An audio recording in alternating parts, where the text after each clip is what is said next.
bulletin sur Fraternité FM.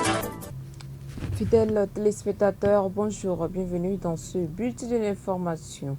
Dans les titres de ce 20h, 0,6%, c'est le taux de prévalence du VIH-Sida dans le département du Borgou. Ce sont les données révélées par les spécialistes en charge du virus dans le département à l'occasion de la Journée mondiale de lutte contre le sida. On en parle dans ce bulletin d'information. Et puis, pendant ce temps, des équipes gouvernementales et parlementaires parcourent depuis plusieurs jours les différentes localités du Bénin. Objectif, donner des explications sur la récente révision de la Constitution du Bénin. L'honorable Robert Bihan sera dans ce bulletin d'information pour plus de précisions. À suivre bien d'autres nouvelles, l'actualité africaine et sportive. Merci de nous préférer pour vous informer. Ce 1er décembre, le monde entier observe la Journée mondiale de lutte contre le VIH-Sida, une date symbolique au cours de laquelle l'on se souvient que malgré les avancées médicales, l'épidémie est toujours là. Selon les données officielles publiées par l'Organisation mondiale de la santé, l'OMS, 1,5 million de personnes ont contracté une infection au VIH en 2024 et environ 630 000 sont décédés de causes liées à ce virus. Au Bénin, la lutte contre le VIH et SIDA est en cours depuis plusieurs années. Sur les 10 dernières années, de nombreuses avancées ont été réalisées. C'est ce que confirme Victoire Dourodjaye, responsable du Centre national de référence et de la prise en charge du sida au CNHU de Cotonou. Selon ses propos, la chaîne de contamination est désormais faible au Bénin. Victoire Dourodjaye. Aujourd'hui, on est à l'objectif de 3,95 fixé par l'ONU-SIDA. Le premier 95 implique que 95% de la population béninoise doit connaître son statut sérologique, donc c'est-à-dire se faire dépister. Donc tous les Béninois doivent comprendre que le dépistage est le premier moyen de prévention que nous avons. Le deuxième 95, c'est que dans ces 95% des Béninois qui vont connaître leur statut, ceux qui vont être positifs au VIH doivent être mis sous traitement. C'est la mise sous traitement et l'observation des règles fixées par les soignants qui va permettre à ces personnes vivant avec le VIH de briser la chaîne de transmission du VIH aux autres personnes saines. Le troisième 95, c'est dans ces 95% dépistés dont on a les positifs, 95% de ces positifs-là doivent avoir une charge virale indétectable. La charge virale, c'est un bilan qui nous permet de mesurer l'efficacité du traitement sur les personnes vivant avec le VIH. Donc, si 95% des personnes mises sous traitement sont indétectables, ça implique du coup qu'ils sont intransmissibles. S'ils sont intransmissibles, ça veut dire que on brise la chaîne de contamination. Et dans le département du Borgou, la lutte engagée contre le VIH-Sida ces dernières années porte également ses fruits. En 2025, le taux de prévalence dans le département oscille autour de 0,6% contre environ 1% au plan national. Et en valeur absolue, c'est environ 600 nouveaux cas de personnes séropositives qui sont dépistés chaque année. Dr Ronel Ahanzo Galele est le médecin point focal du VIH à la direction départementale de la santé du Borgou. Il se veut plus précis sur ces statistiques. Alors, il faut dire que le bilan global de la lutte contre le VIH au Bénin est très satisfaisant grâce aux efforts déployés par le gouvernement de manière continue depuis quelques années. Quand nous prenons la prévalence de la maladie, aujourd'hui, depuis quelques années déjà, la maladie ne sévit plus comme avant. Nous sommes autour de 1% de personnes infectées dans la population. Selon les différentes études, nous tournons autour de 1%. Et dans le Borgou, nous sommes à 0,6% de prévalence. Alors, si je laisse la prévalence, que je vais au niveau des cas, le nombre de cas reste un peu stable depuis quelques années. Il faut dire que par an, nous tournons autour de 650 cas par an.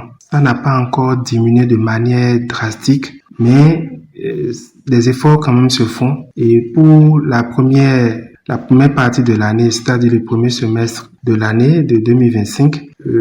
Selon les tendances, nous allons encore clôturer l'année autour de 600 cas. En titre, c'est une démarche qui est intervenue au lendemain du vote à l'Assemblée nationale de la réforme constitutionnelle adoptée le 15 novembre 2025. La tournée d'explications sur la révision de la Constitution. Les équipes gouvernementales et parlementaires parcourent depuis plusieurs jours les différentes localités. La délégation conduite par le député Robert Guignan a parcouru le département du Borgo, passant en revue les amendements apportés à la Constitution, porteurs d'espoir et de renouveau institutionnel. Une tournée qui, selon le chef de la délégation, n'est pas une première dans l'histoire politique du Bénin. Cette tournée n'est pas une première dans l'histoire politique de notre pays, même depuis l'événement de la rupture. Cette fois-ci, il s'agit de la loi portant révision de la Constitution. Et comme vous le savez, la révision de la Constitution est restée longtemps un sujet tabou dans notre pays. Raison de plus pour expliquer aux populations le contenu des innovations apportées à notre loi fondamentale afin d'éviter tout amalgame. Et le message fondamental qu'on a, c'est d'expliquer aux populations pourquoi le Sénat a été créé. On a parlé des mandats électifs qui sont passés de 5 à 7 ans. Le mandat du président de la République qui sera élu prochainement va passer de 5 à 7 ans. Le mandat des députés, conseillers communaux municipaux, le mandat passera aussi de 5 à 7 ans. Et la terre politique aussi, on a expliqué ce que ça veut dire. Et beaucoup de questions ont été posées et nous avons porté à ces questions des réponses claires et nettes. Lorsque les gouvernements ou les députés viennent vers la population, et ces populations veulent toujours en savoir plus sur les sujets pour lesquels ils viennent vers elles. C'est d'ailleurs le bien fondé de cette tournée de sensibilisation sur la loi portant révision de la Constitution. Et nous avions donc reçu beaucoup de questions, je l'ai dit tout à l'heure, beaucoup de questions auxquelles nous avions apporté des réponses claires, puisque rien n'est caché dans le texte adopté par l'Assemblée nationale. Que ce soit la question relative à la création du Sénat, le mandat présidentiel de 7 ans, le mandat des députés, conseillers à 7 ans, la question de la terre politique, tout a été passé, comme je le disais tout à l'heure, au pays de fin, afin que la population du département du Borgo soit au même niveau d'information que celle des autres départements du pays, puisque le même exercice s'est déroulé sur toute l'étendue du territoire national, sur tous les départements qui comptent le Bénin. Tout s'est bien passé avec la population, et partout on est arrivé, et la population nous accueille, et on leur livre des messages. Comment vous pensez que nous qui devons être accueillis, et nous qui allons encore organiser les populations qui vont nous accueillir? Non, nous allons chercher à faire de l'intoxication. Nous sommes dans le mois de décembre, mois de pré-campagne et de campagne pour les prochaines législatives et communales. L'acteur politique profite pour appeler les populations à la sérénité, à la préservation de la paix pour des élections crédibles et transparentes. Robert Guignan, je suis au téléphone par René Soglou. Nous avançons vers les fêtes et les élections aussi générales.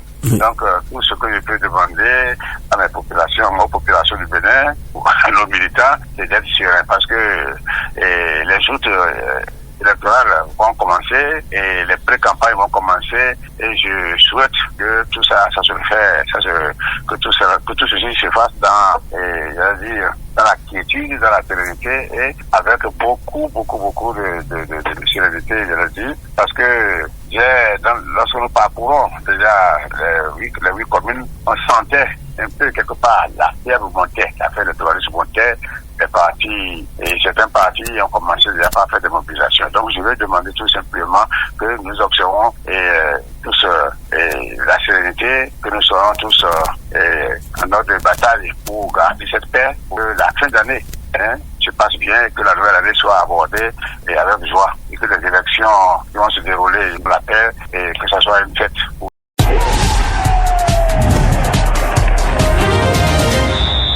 Les nouvelles sportives de ce trésor Epiphane Chabi, bonjour. Bonjour Mansourat. CAN 2025, la CAF fixe l'ultimatum pour les listes officielles. Évidemment, la Confédération africaine de football a communiqué les échéances officielles concernant les listes de joueurs pour la CAN Maroc 2025.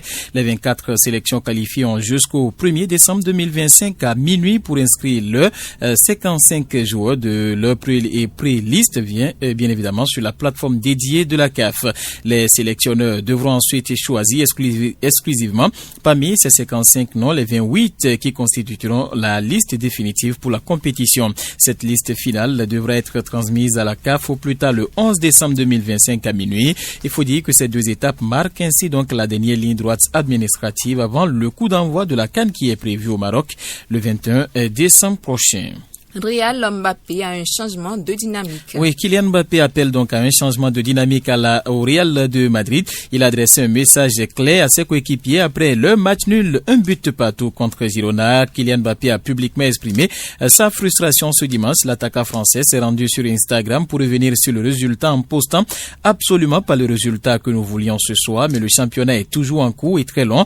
Nous devons changer cette dynamique et montrer qui nous sommes en tant qu'équipe, a-t-il ajouté. Ces remarques ont été perçues comme un message constructif visant à motiver ses coéquipiers dans une période cruciale de la saison. Mbappé a marqué ce pénalty hier, mais un autre but a été refusé pour une main. Malgré ce revers, le joueur de 25 ans reste le meilleur buteur de Madrid cette saison avec 23 buts et 3 passes décisives en 19 apparitions. Ainsi s'achève ce numéro du bulletin d'information que j'ai eu le plaisir de vous présenter. Merci de nous avoir suivis. À très bientôt.